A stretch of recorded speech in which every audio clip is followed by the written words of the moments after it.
Hi, Jan, Daphne here. Thank you for sending in your next essays for correction. Wow, you have done a great job here. I'm very impressed with your corrections. Really good idea to build up this list of mistakes that you make so that hopefully you don't make them again.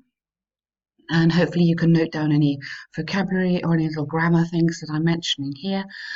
So great work on that. And you have done two seriously good tasks here. Tell me what you're aiming for, what band you're aiming for, and why. I see that you are at university already, or maybe you're teaching at university. It's always great to know your story. That kind of gives me some context, which is always really nice. Okay, so this is really interesting technology, translation apps. So here we go. Since the advent of smartphones and widespread broadband internet availability, excellent, the usage of communication apps has skyrocketed. I love that. In particular, translation services have become popular, and experts are still debating their effects on. Um, you put communication among people, which is fine. I'm trying to avoid repeating communication so quickly. So I put on diverse groups of users, including tourists, students, and businessmen. I don't know if you like that, but rather than people, I'm suggesting the kind of people who would use them, and just using diverse groups instead of repeating this sort of communication again. I strongly believe that these apps come with a surplus of advantages, I like that, compared to the minor drawbacks. Good. It says they will support my opinion using examples of Google Translate and speech to text technology. Excellent.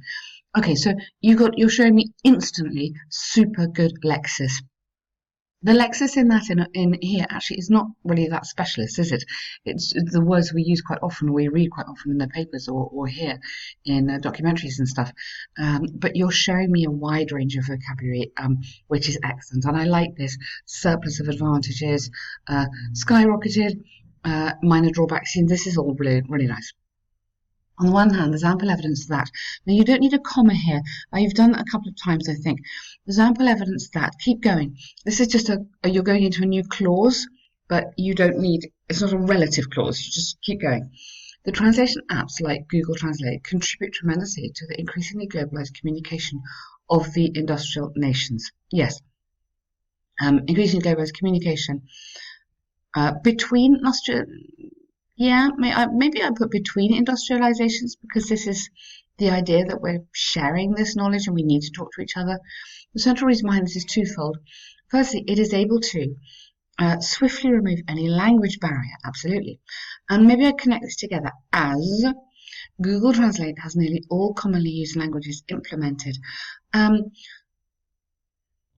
Now, is can implement or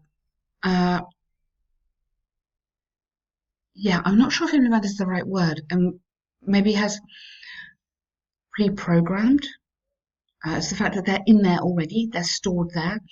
Um, Google has been, maybe we can put a passive verb in here, has been programmed with nearly all commonly used languages and is therefore able to detect and translate these languages smoothly. I would like some more words in here: smoothly, efficiently, and I'm going to say relatively accurately, but let's be kind. Accurately. There are sometimes some mistakes, but here we go. Um, okay. For instance, a picture of a text in Japanese characters or a sentence in Arabic can swiftly, so let's put it another, we're all using these lovely adverbs here, aren't we? Swiftly, that's the same as quickly, be converted into English with a blink of an eye, within the blink of an eye, with a, yeah, okay, good. Really, really nice. I like the idiomatic English coming in here. Sometimes can feel a little bit strange in an academic essay, but that's nice. You're showing me a good range. Very good sort of style in this. It's moving really nicely. Secondly, you can build that into your paragraph actually. Yeah. The usability of online apps is very convenient because, keep going here, they're always up to date, fit into your pocket, and so because you've got a list of things, 1, 2, 3, the third thing has the and. So 1, 2, and then 3, and offer a rapid search function or more advanced features like speech-to-text conversion. Excellent. For example, recent empirical research by Harvard showed that students prefer online translating apps over hardcover dictionaries. Okay, 95% of students prefer. This should be here.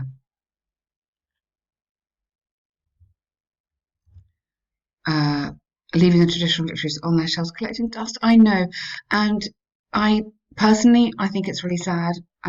I speak French and German and have always used dictionaries, and I love dictionaries, but nowadays, they just don't exist. You're absolutely right. I love this collecting dust. That's sad image, but sad but true. Okay, excellent paragraph. Really, this is very high level, yeah. I'm really, really impressed. Okay, so I'm loving the language running through this. You've got masses and masses of very good high level advanced vocabulary. The cohesion is going well. So you're using the template, but in a very skillful way. It doesn't feel too heavy. You're avoiding repetition, and you're bang on point. So you're on the coherence is good. Also, the task achievement, you're answering the question. On the other hand, this is a case for widespread use of online translators. The impact of excessive usage cannot be denied. This is largely because the quality of communication may be impaired through the overuse of these apps. There are frequent cases where people simply type the missing word into their phones and show their counterpart on the screen, rather than trying to describe the word, which would, in contrast, enhance the social action and descriptive skills of the individual. Yes, my goodness, yes, I've seen that so many times. Um, um, uh, I want to put something about context because there's no context in here. Just a screen with no surrounding context. This is, for me, this is one of the biggest problems of these apps, because people don't know necessarily the rest of the conversation or the implication or the nuance or anything like that. Come up the screen with no surrounding context, rather than trying to describe the word, which would, in contrast, excellent, enhance the social interaction descriptive skills of the individual. Absolutely. So you would be communicating better, absolutely. Consistent with this line of thinking is the crippling effect of translation acts on the memorization process of new words. Yes, new words in a foreign language. Preposition in a foreign language. In everyday context, it might be tempting to peek into the online translation tool rather than remembering the needed words or phrases. So can we just put in who is going to be, let me just go back and be connecting this to students, because you've made the point about students here, and it might be nice to carry on that here. Memorization process, particularly, maybe we can put here,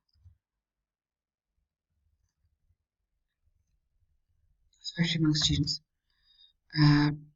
In everyday context, yes, exactly. Okay, thus it's possible that can go in that paragraph there. Thus, comma. It is possible to state beyond doubt that online translators come with disadvantages. Yes, come with significant disadvantages. Okay, whoa, super, super good here. Okay, very interesting. I love this. Is a very, very lovely sentence. I'm really impressed. This is one of the best essays on this topic that I have read for a long time. Really, really happy. You've got some super vocab in here. So your vocab is absolutely undeniably very, very high level. You're on band 8 plus on the vocab. This is really good. You're showing me lots of lovely, excuse me, lots of lovely vocabulary in here. So I like this complex sentences as well, which would, in contrast, enhance. This is all excellent. Well done. Excuse me. In conclusion, I firmly believe that the frequent use of online translation provides an overall benefit that champions the.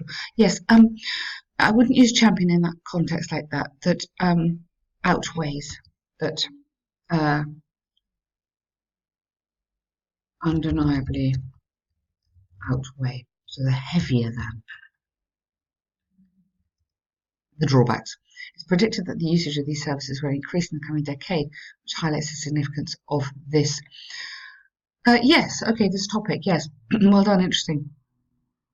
I guess this topic or this invention, but yes, you can have this topic because that's referring back to the essay title. So yes, wow, thank you very much. Great essay, super good in there. Scenario 2, yes, the application cover lesson. I've changed a few things in here. You write so fluently, but what I'm trying to do is just show off more, some of the more technical language, just to boost the grammar a little bit on this one. So, dear sir, madam is absolutely fine. Watch out, because if you have dear sir, madam, you need to have yours faithfully. Make sure you get the greetings right, because that's the first thing the examiner looks at. Okay, yours faithfully. No capital. If it's Dear Mr. Jones, like a person, you can have yours sincerely. Okay, but if it's Dear Sir, Madam, you must have yours faithfully. That's the correct reading. Writing to you regarding the job posting in the yes. For what? Oh, sorry, sales manager. Yes, good. I missed that. I'm an avid reader of the business section of the news and thus aware of your expansion into the European market. Therefore, I'm excited to see that you're hiring a new sales manager. Lovely. I really like that intro. I've been working good. Yes, so very nice. Present perfect continuous there in the steel and metal sector for over a decade. I'm firmly believe my professional network would be a great asset to your company's expansion plan. Okay, yes, I like that there. What I don't like is it there. Sorry, that shouldn't be highlighted. That is absolutely no problem with that at all. I just wanted to remind myself to mention it because you've repeated it, so don't repeat it. It would be a great asset to your company's expansion campaign. Excellent. Now, my dad ignited my passion for metals. This is lovely. It's a very personal paragraph. It's lovely. But because this is an application letter, I think it needs to be more formal. So I've changed this around. My passion for metals was ignited by my father from an early age. So we've got this becomes a subject. I put in a passive verb here. Was ignited by, so that is showing more complex grammar, and then you need to have from an early age. As our family runs a small blacksmith business. Later, when I enrolled in economics at Imperial, I started to help my mother. I started assisting in the accounting department. I wouldn't necessarily bring your mum into it. I can see it's personal, but I'm not quite sure. For a formal letter, I prefer not. So I started to help in the accounting department, which finally set me on a course for a career as sales manager. Excellent. So I like that, but I would not include, like, I like this by my father, but I would take out those personal details otherwise. So over or for the past 3 years, I have worked because I'm assuming you're still there. So you need the present perfect in there. It's not finished. So either 3 years ago I worked, finished, or for the past 3 years I have worked, is still going. As a sales manager at Steelworks, I lead a team of 5 highly motivated people and supervise. Now, I lead is present, so I'm assuming you're doing it now, and supervise, you need to also should be present tense. Multiple accounts from you across Europe. Okay, good. We achieved, so that's when a 10% high market penetration and increased profit by 5% during that time. I'm a bit confused about the tenses. Okay, so this for me, this should still be we have achieved. Now, during that time, if you use present perfect, it suggests that you will continue to do better in the future. That's what we're trying to show. I believe that, so again, no comma here, keep going. I believe that my personality, skill set, and experience would, and you put here great asset to your company. Now, I think you've got that once, so I would not say that again, but I've suggested, allow me to perform well in this position, and I'd be delighted to meet you for interview. Right? So allow me to perform. So nice grammar in there, and meet you for interview. So delighted, I'd be delighted to. This is the kind of nice formal expression that we use in letter writing. And close my CV for your perusal.